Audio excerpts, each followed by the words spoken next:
Hamburg-Harburg. Oddziela ich Elba, a łączą je oczywiście mosty. Mosty Brücke. Stary most kamienny, nazwany po prostu Steinbrücke, no, był zrobiony generalnie z kamienia w dużym procencie, wybudowany dużo przed okresem międzywojennym, ale jako taki swoją formę nabrał dopiero podczas przygotowań do II wojny światowej, jak nie w samym czasie II wojny światowej. Musiał być umocniony, musiał być wzmocniony. Ten most za mną jest, zaraz go pokażę, ponieważ była to przeprawa militarna. Tam jest Harburg, tu jest Hamburg, no bardziej Wilhelmsburg. Dlaczego to powstało nagle jedno miasto? Komuś się myliły nazwy. Hamburg i Harburg to były dwa odrębne miasta przez bardzo długi czas, ale no ktoś się cały czas mylił podczas II wojny światowej i wysyłał wojska aż z Hamburga na Hamburg i z powrotem na Harburg, na Hamburg, więc pewien gościu z wąsem doszedł w końcu do wniosku, że trzeba zrobić z tym porządek i po prostu połączył te miasta. No i oczywiście w strukturach administracyjnych Hamburg i Harburg są teraz jednym miastem, chociaż nadal Harburg zachowuje swoją odrębność w postaci własnego ratusza, własnych radnych. Całkiem naturalna sprawa, tak? No ale no, w strukturach już landowych, administracyjnych jest to jedno miasto z dzielnicą Harburg. No, bardzo się burzą na ten temat, no nie chcą tego jakoś tam do siebie za bardzo przyjąć, ale tak to funkcjonuje. Dobra, żeby nie być dalej, oglądamy most. No most jak most, no co tu dużo pokazywać. Z jednej strony podpora, z drugiej strony podpora, po środku kładka, pod spodem woda. Most, nie? Będziemy pokazywać. Jedna strona, druga strona, na środku stanę.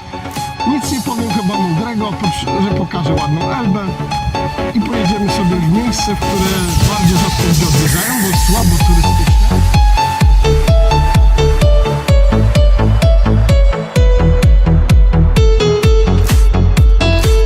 Ale jest za to śliczne, zwłaszcza o tej porze dnia. Zapraszam do oglądania.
Dobra, jestem na środku mostu.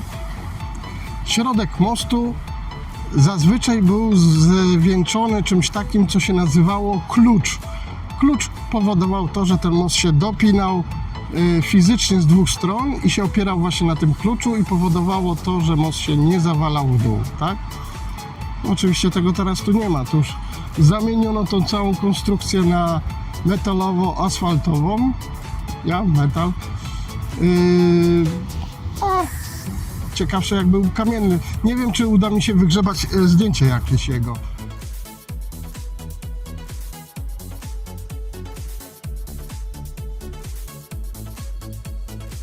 Za mną most kolejowo-samochodowy, dalej autostrada też ze swoim mostem. Oglądamy sobie bardzo ładny widok mostu w jedną, w drugą stronę, no i oczywiście moją wodę.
mówiłem, właśnie to jest druga strona mostu. Jak mówiłem już. Most wybudowano skończono budować go w roku 1900. Pamiętajmy, że na tamte czasy był to wręcz cud inżynierii, tak? Połączył po prostu lewą stronę Elby z prawą. My jesteśmy teraz na lewym brzegu, jesteśmy właśnie na Harburgu. Po drugiej stronie jesteśmy już w Hamburgu i na mojej wyspie Wilhelmsburg, tak? Miejsce bardzo ładne, ciche. Tutaj ta autostrada trochę szumi, ale no muszą być drogi, no auta muszą po czymś jeździć, no proste, tak? Słuchajcie, przede mną jest znak, który zlicza ile jeszcze go przejechało rowerzystów, oczywiście ile przejechało po tym właśnie moście Elbbrücke, który jest za mną. On to po prostu Elbbrücke to jest po prostu most nad Elbą, tak? To nie jest jego konkretna nazwa, bo są mosty Elbbrücke i tak dalej, ale to jest po prostu most nad rzeką Elba, tak? I ten jest akurat ten Steinbrücke. I teraz z tych informacji, których można tutaj szybko wyczytać, że przejechało dzisiaj po nim ponad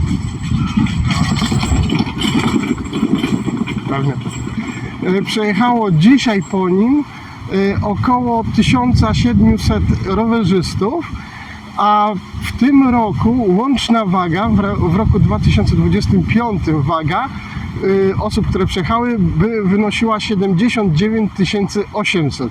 Chyba jeszcze mnie nie ważyli, bo to im się szybko zmieni. Pokazuję. Co ciekawą rzecz, za mną oczywiście od tej strony, u góry na zwieńczeniu bramy wjazdowej jest godło Hamburga. Z tamtej strony, zapomniałem o tym powiedzieć, jest godło Harburga. I pokażę, zaznaczę, tam się cofnę i też pokażę. Dobra? Później jedziemy w tamtą stronę, właśnie w to takie nieturystyczne miejsce, a według mnie bardzo ładne, ciekawe, zwłaszcza teraz, kiedy to słoneczko tutaj tak ładnie operuje. No hej.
Bardziej port, jak najbardziej wszystko co związane z portem, przeładunki.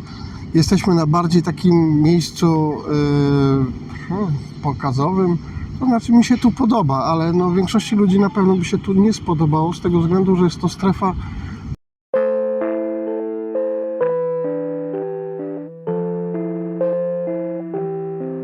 czysto, ale to bardzo czysto przemysłowa. Są tu obiekty ogromne, wielkie, zaraz o nich opowiem, obrócę kamerę. Zawsze mnie to fascynowało, to właśnie przemysł taki wielki, ciężki, gdzie nie widać ludzi pracujących, nie widać ale stoją obiekty, coś się przesuwa, coś tam się buduje i działa. Proszę pamiętać, że to są biznesy warte miliony. Tutaj po prostu coś się robi, to się robi z głową. Tutaj albo zarabiamy miliony, albo nagle tracimy miliony.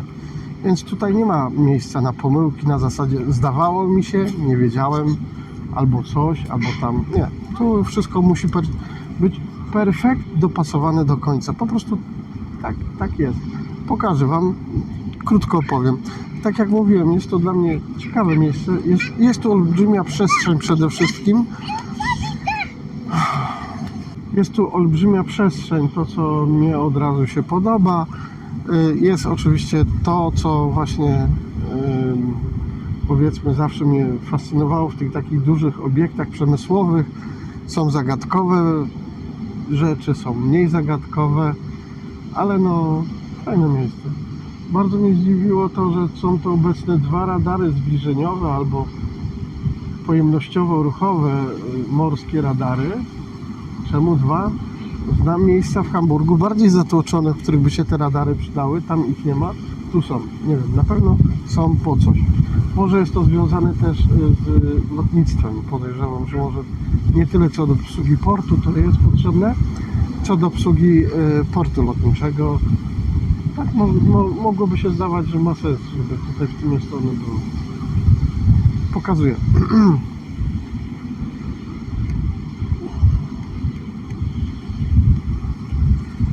Tak jak mówiłem, jest tutaj przystosowane trochę dla ludzi, żeby dojechać, odpocząć. Są jakieś nawet nawigacyjne, chyba latarnie, tylko akurat ta latarnia stoi bardzo nie po właściwej stronie, ponieważ ja siedzę nosem skierowanym teraz wzdłuż, to znaczy zgodnie z biegiem rzeki, czyli tu mamy lewą stronę, tu mamy prawą stronę, a tutaj jest czerwona latarnia i ona tutaj nie pasuje. Nieważne, może to jest obiekt turystyczny. Spichlerze.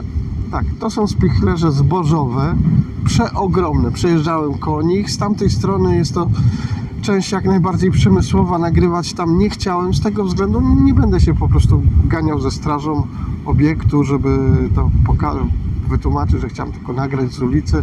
Wiecie jak to jest, prawda? To stanowi pewną część tajemnicy handlowej, tajemnicy przemysłowej. Tak jak mówiłem, no obszar mega otwarty, mega wielki. Tutaj jest troszeczkę turystycznie go zrobili, bo jest to końcówka naszego Wilhelmsburga. Tam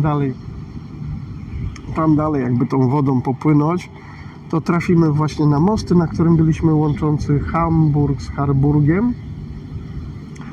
Widzimy tam przeładunkowe takie rury wielkie. Tutaj jeden silos starszy, obok niego stoi wielki. Słuchajcie, przejeżdżałem koło niego.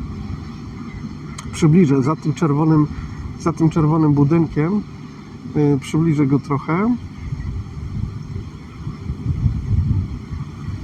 O, widać jego szczyt. Podejrzewam, że ptaki podróżujące do Afryki to jest ich punkt orientacyjny tam u góry. Ale no, obiekt olbrzymi, słuchajcie, ściana, którą przejeżdżałem, ona jest teraz skierowana na zachód. No słuchajcie, no jest przeogromna, no po prostu jadąc wzdłuż tego obiektu, no czułem się naprawdę bardzo malutki się czułem. Jak powtarzam, zaznaczam, są to obiekty, silosy zbożowe, port przeładunkowy zbożowy. Nie ma tu dużych statków. Dlaczego? Już wam mówię. No tu są kolejne firmy. Obiekt bardzo dziwny, charakterystyczny. Właśnie ten tutaj u góry, co jest, taki tutaj u góry, on u góry posiada taki kiosk, podejrzewam, że do nadzoru, ale co oni by tam mieli nadzorować? No, podejrzewam, że to jest starsza technologia budowy takich obiektów, ponieważ w Polsce nawet się z tym spotkałem, że właśnie u góry na silosach są takie pomieszczenia kontrolne czy coś, no ale co, żeby się nie przesypało? No. Okej, na pewno czemuś to służy, nigdy się w to nie zagłębiałem. Tak, myślę, że tak to wygląda, prawda? Tutaj tam dalej płyniemy do głównego nurtu Elby. No, my też jesteśmy na takim dosyć sporym, jakby to powiedzieć, odnodze też Elby wewnątrz tutaj, co w sumie to jest trzecia taka duża odnoga. Podejrzewam, że tutaj zwłaszcza ten tor wodny, który jest przygotowany, on był przygotowany chyba pod naprawdę duże statki. Ale już wam pokazuję, co się ma niedługo właśnie zmienić. Dalej tam płynąc, dopłyniemy do Hamburga i do połączenia właśnie tych Elb tych odnóg w jedną Elbę i tam jest ten właśnie wiszący most wielki nad Elbą, łączący właśnie brzegi tutaj Wilhelmsburg jakby to powiedzieć, ze stałym lądem i z Elbtunelem tym samochodowym, tym szybkim, wielkim. I niestety ten most ma swoją wadę w postaci takiej, że nie jest aż tak wysoki, jak go zaprojektowano do obecnych frachtowców, które by miały tu zawijać, bo one są naprawdę wysokie. One są niby płaskodenne, one potrafią się wcisnąć do każdej rzeki, ale są wysokie. I się okazuje, że no niestety próbowali tam przepchnąć raz, drugi statek i no statek uderzył w most, później były kłopoty, most był długo zamknięty, musieli go sprawdzić, badać. No nie da się tu wprowadzać jednak tak wielkich jednostek, jak by się życzyło. Jak wielkich, to już Wam pokazuję. Ta beczka. Ten silos jest naprawdę ogromny. Wyobraźcie sobie, że jeżeli taki statek, który no naprawdę ma między kontynentami przewozić zboże, między na przykład Ameryką a Europą, to tą beczuszkę to on by na siebie wziął i powiedzmy jeszcze by był głodny. Jeszcze by się chciał dopakować, bo może by był wypełniony gdzieś w 1/3, w 2/3, na pewno 2/3 nie, ale w 1/3 by. Więc taki beczek ten statek umie wciągnąć na siebie 3, podejrzewam, na pewno by wciągnął. Więc no tak duże statki tutaj nie zawiną, a miejsce jest przygotowane pod to jak najbardziej. Podejrzewam, że nawet tutaj no niewielki statek mógłby obrócić w tamtą stronę, zawrócić do nas tyłem, ustawić się dziobem w tamtą stronę albo na odwrót. Tam dziobem wjechać i do nas wtedy odwrócić się w tamtą stronę rufą i wtedy do nas dziobem. To jest tak zwana obrotówka, nie?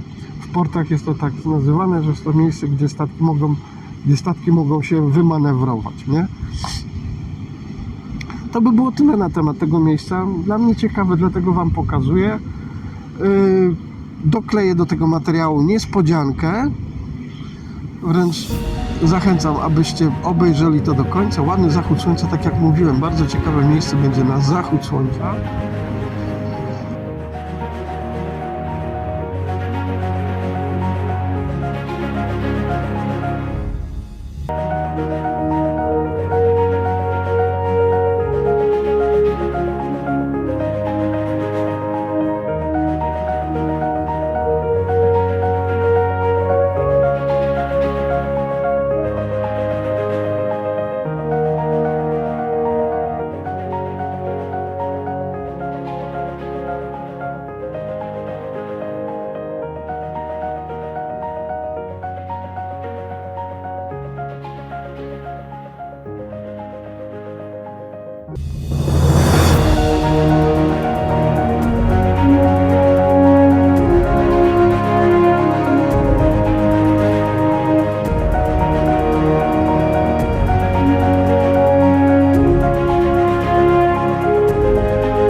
Aha, oczywiście, jedna sprawa.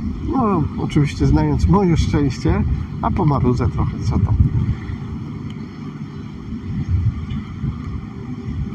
Odczep się. Raz, dwa, trzy. Znając oczywiście moje, oczywiście Mata, zaznaczam, a napój bezalkoholowy to nie jest reklama, to jest po prostu napój do picia, który się w sklepach kupuje i się pije, no. Ja to polubiłem pić. Smak jest, tak jak mówiłem, takiej spalonej trochę śliwki. Bardzo wiele osób na streamie myli to właśnie myli z piwem. To nie jest w żaden sposób piwo. Proszę tego nie robić. Albo później głupoty wypisujecie ja się muszę tłumaczyć, a często muszę wyciąć ten kawałek z takimi głupimi tekstami z czatu. Nie. Dobra, znając moje głupie szczęście, jeżdżę dzisiaj moją spalinową, żartuję, nie spalinową, elektryczną deską. Dostałem, po dłuższym czasie ją uruchomiłem, włączyłem, dostałem komunikat, że mam zrobić format baterii. No to format baterii trzeba zrobić tak, że trzeba deskę rozładować. W naturalnych warunkach, po jeździe już prawie 2-3 godziny powinienem deskę rozładować. A prawo Murphy'ego, które mnie obowiązuje, okazuje się, że jeżeli no teraz już trochę bateria zeszła, trochę mniej niż pół, ale gdybym miał ją wyjeździć do zera, to ja będę jeździł do 10 w nocy. A to mi się nie chce robić. Ale już się rozładuje. Przełączyłem na trochę szybszy bieg. Wiem, że nie powinienem, ale tam trochę więcej prądu zużyję. A jeżdżę po pustych miejscach. Naprawdę po pustych miejscach to mogę sobie tutaj pozwolić i wtedy szybciej tą baterię rozładuję i ją sformatuję. Nie ma trybu takiego właśnie reformatu, czyli po podłączeniu do zasilacza i nawet jeżeli wciśnie się formatuj, to ona wstecznie nie rozładuje baterii, żeby ją znowu sformatować. Trzeba dojeździć ją praktycznie do zera i wtedy ja się zabieram, jeżdżę, fajny materiał. Nie spodziewałem się, że dzisiaj coś nakręcę, bo poranek się paskudnie zapowiadał. 16 stopni, siąpił deszcz i do tego był nieprzyjemny wiatr. Wiatr zresztą dalej jest, ale się zmieniło, jest około 20 stopni. No okej. Hamburskie lato, nie ma co narzekać. Grunt, żeby się porobiły fajne dziury w niebie i po prostu można z tego korzystać, bo jak jest taka, wiecie, szara kopuła i do tego jeszcze wali wiatr z północnego zachodu, to w Hamburgu jest zimno, bo to wali z tego Morza Północnego, a to są zimne wiatry. Dobra, to by było na tyle.